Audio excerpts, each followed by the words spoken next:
Bismillahirrahmanirrahim. I will explain about what is Islamic banking. Islamic banking is a Sharia compliant financial system that avoid riba, interest, horror, which is uncertainty, and maisir, which is gambling. It promotes justice, transparency, and social responsibility through contracts like mudarabah, musyarakah, murabahah, ijarah, and istisna. The aim is to offer a fair, ethical, and sustainable alternative to conventional banking. Okay, what is the role of Islamic finance in Malaysian banking system? Malaysia adopts a dual banking system with both conventional and Islamic banks regulated by Bank Negara Malaysia and the Sharia Advisory Council to ensure Sharia compliance. The Islamic Financial Service Act 2013 strengthens governance and risk management for stability and public trust. Islamic bank offer ethical asset-based financing through contract like mudarabah, musyarakah, and murabahah. Which is supporting economic growth, especially for infrastructure and SMEs. What is a difference between credit card and Islamic credit cards? A credit card allows user to borrow up to a set limit for purchases or cash withdrawals. It operates on a revolving credit system with flexible repayment, while offering convenience and rewards like cashback or travel points. Responsible use is crucial to avoid interest charge and long-term debt. While Islamic credit cards offer Sharia-compliant payment solution without involving riba, horror, or maisir. They use contract like ujrah, murabahah, and ijarah. In Malaysia, the ujrah model is most common, charging a fixed service fee based on actual service as approved by Bank Negara Malaysia in 2008. Okay, what is purpose of Islamic credit cards offered by Public Islamic Bank and CIMB Islamic Bank? Both are Sharia compliant financial product based on the ujrah service fee contract. These cards do not involve riba, which is interest, and are restricted from being used at non-Sharia compliant machines such as liquor store, gambling venues, and dating service. This approach ensures that all transactions remain free from elements prohibited in Islam. In addition to providing convenience for cash withdrawal and purchases, these cards promote social responsibility by channeling a portion of fees of reward towards charitable causes such as wakaf programs, kurban initiative, and donation to charitable organization. This reflects the bank's commitment to ethical values and community well-being. Furthermore, these credit cards offer various added benefits including reward points, Takaful protection, and donation campaigns, making them more than just transactional tools. They serve as a form of financial empowerment aligned with the objective of Maqasid al-Sharia in today's modern financial system. Islamic financial institution must comply with two main types of requirement. First, Sharia principles, and second, the regulation set by Bank Negara Malaysia.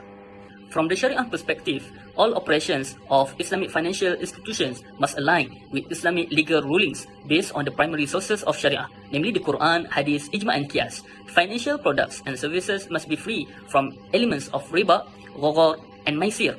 Islamic financial institution must also utilize Sharia-compliant contracts such as ujrah, wakalah, or tawarruq.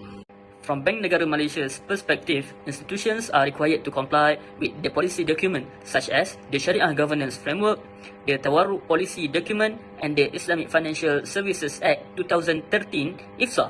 Bank Negara Malaysia also mandates that every Islamic financial institutions establish a strong Sharia governance structure, including a qualified Sharia committee, annual Sharia audits, and ongoing monitoring of Sharia non-compliance risks. All these requirements are aimed at ensuring that Islamic financial operations in Malaysia are conducted in a lawful, ethical, and Sharia compliant manner. Next slide, we have two example banks, which is Public Islamic Bank and CIMB Islamic Bank. The Public Islamic Bank offers Visa and Mastercard Platinum Credit Card I, both structured under the ujrah contract, which means a fee is charged for the service provided instead of interest. The Visa version gives 2% cashback for online and overseas spending, while the Mastercard version offers 2% cashback for groceries and departmental stores. Cashback is capped at RM15 per month and is treated as hibah, which means it is not guaranteed. This card also avoids compounding charge and provides online payment and auto debit features. Next, CIMB Islamic's Platinum I credit card also applies the ujrah contract and is fully Sharia compliant. Cardholders can receive 5% cashback if their monthly balance is RM3,000 or more, or 2% if it's less than that. The cashback is capped at RM30 per month and is calculated based on both past and current transactions. Like public Islamic, the cashback is considered a hibah, which is a voluntary gift and not a fixed reward, so it avoids elements of riba. I will explain about the strength and the challenge of the product. First, the most important strength is their Sharia compliance. They use a fees-based model ujrah that eliminate riba, interest, ensuring adherence to Islamic financial principle. Second, legal backing and religious endorsement. The ujrah model is supported by fatwa from the National Sharia Council, providing religious legitimacy and boosting trust among Muslim users. Third, they offer transparency and predictable costs. Charges are clearly stated, such as annual and management fees, to avoid gharar, uncertainty, and maisir, gambling, that leading to fairness and reduce disputes. Finally, they promote ethical and secure financial products. They encourage halal spending, often include Takaful Islamic insurance benefit, and promote ethical financial behavior that align with Islamic values. The next one, the challenge of the product. First, controversy over IBRA, which is rebate for early settlement. Some scholars argue that pre-agreed rebate may resemble to riba and involve gharar, uncertainty, making them questionable under Sharia. Conflicting views on IBRA can affect consumer trust and acceptance of Islamic credit card. Secondly, the late payment penalty, which is ta'wid. Some Islamic cards charge fixed fee for late payment. Even if these are donated to charity, there is debate on whether this fully align with Islamic ethic or not. Users may view these fees as unfair or financially burdensome, affecting to the ethical image of the product. Finally, limited reward and benefits. Islamic credit card often avoid perks tied to the unethical industry such as gambling, alcohol, so they offer fewer rewards compared to the conventional card. User may feel they are paying similar fees but getting fewer benefits, which could reduce the appeal. Next, I will explain the important contract and terminologies used in Islamic credit cards, specifically by Public Islamic Bank and CIMB Islamic Bank. Firstly, both banks apply the ujrah contract. Ujrah means fixed fee contract for services provided through the credit card. By using ujrah, the banks avoid elements that are prohibited in Islam, such as riba, gharar, and maisir. Secondly, they also use the concept of ibraq, which refers to a rebate. It is granted when users make early prepayments, encouraging financial discipline. And lastly, Islamic credit cards include takaful protection. These provide Sharia-compliant protection in the case of death or total permanent disability. The conclusion is all these contracts and terminologies reflect the values of Maqasid al-Sharia, which seek to protect religion, life, and intellect. Islamic credit cards are therefore designed not just as financial tools, but as means to promote responsible, ethical, and faith-compliant financial behavior. That's all from me. Thank you. Next, I will present comparison with Bank Negara Policy Document.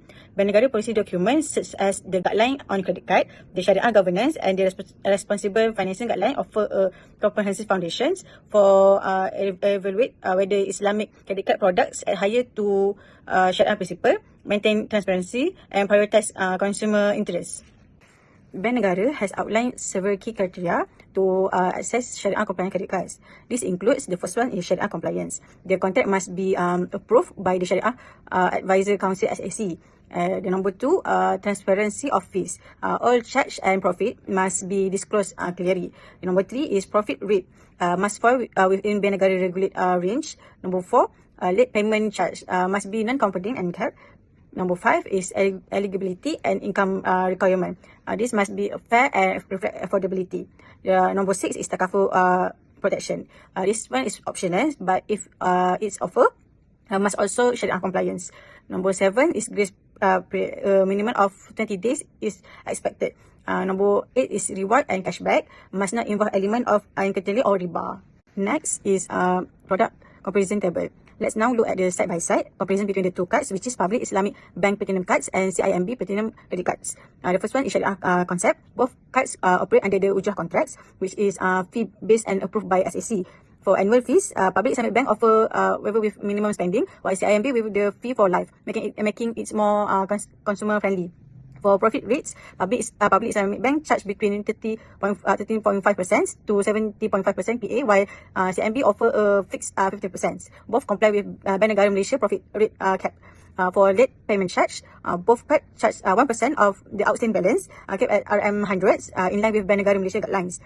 For takaful coverage, both credit cards are optional takaful protections, which is disclosed and Sharia compliance. Next, reward and cashback. Public Islamic Bank offer cash rebate, while CIMB offer bonus point redeemable for voucher. These features are allowed as long as they are not misleading or linking to non-compliance elements. The next one is minimum income requirement. Public Islamic Bank requires RM30,000 per year, while CMB set a lower threshold at RM24,000 per year, making it more accessible. The last one is grace period. Both cards offer a 20 days grace period, meeting the minimum standard under responsible financing.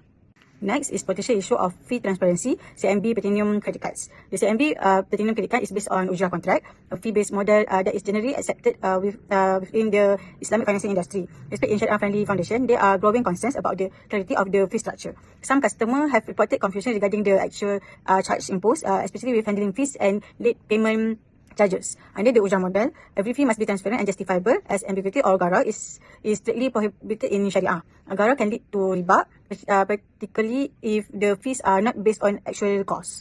For example, if fees are increased depend on the financing amount or the period of non-payment, it may receive riba, which is not permissible. Similarly, a late payment charge may be problematic if they are calculated based on a percentage of the outstanding balance, not channeled to charitable purpose or continue to accumulate over time. Bank Negara Malaysia guidelines state that late payment charge must not exceed 1% of the outstanding amount or a minimum of RM5.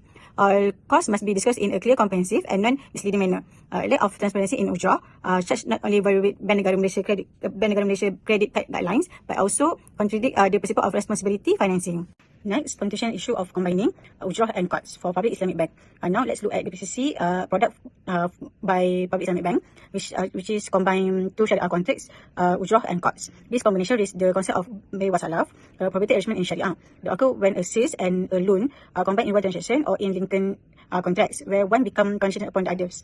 In this case, if ujrah fees are tied to card, such as for cash advance or payment deferment, the bank may receive benefits from the loans, which is closely receivable riba cards. Bank M cards policy document, particularly paragraph S 15.3, clearly state that no ujrah may be charged for service or benefits directly linked to the card contracts. In its 77th meeting held on 3 July 2008, the Sharia Advisory Council (SAC) of Bank Negara Malaysia also rules that cashback incentive tied to card use are not possible under the ujrah model, as this may apply a return based on the loan amount. Although ujrah-based credit cards are generally Sharia compliance, rebates or discount ibrah must be entirely discretionary and should not function as a return on the cards. However, gifts such as cashback can still be given under the concept of hibah, as long as they are not conditional on the loan or card use. To conclude both issues discussed, for fee transparency and continuity, highlight the needs for strict adherence to Sharia principle in Islamic credit cards product. Islamic financial institutions should ensure clear, fair and transparent fee structure, avoid any from a riba, gharar or conditional contract that could undermine Sharia compliance. The last one, closely follow the guidelines and policy document issued by Bank Negara Malaysia. From a personal perspective, the use of the ujrah contract in Islamic credit cards by Public Islamic Bank and CIMB Islamic reflects a strong commitment to Sharia principles. However, many users still misunderstand ujrah, thinking it's similar to interest-based systems. This highlights the need for better public education. The Sharia Advisory Council ensures fairness and transparency, but more efforts are needed to clarify how ujrah differs from loans or conventional fees. In conclusion, Islamic credit card represents a strong effort to balance modern financial needs with Islamic values. The first one is Sharia compliant, dual banking. Malaysia balance modern finance with Sharia principle, and the Islamic credit card can avoid interest and promote the ethical spending. The next one is the ongoing challenge and regulation. Issues like contract complexity, rebates and penalty need to be careful oversight. Therefore, Bank Negara Malaysia also must ensure the ethical compliance. Finally, education and future growth. We should make public awareness to help users understand the Islamic finance better. And at the same time, continued innovation and strong oversight will boost the trust and acceptance. That's all from us.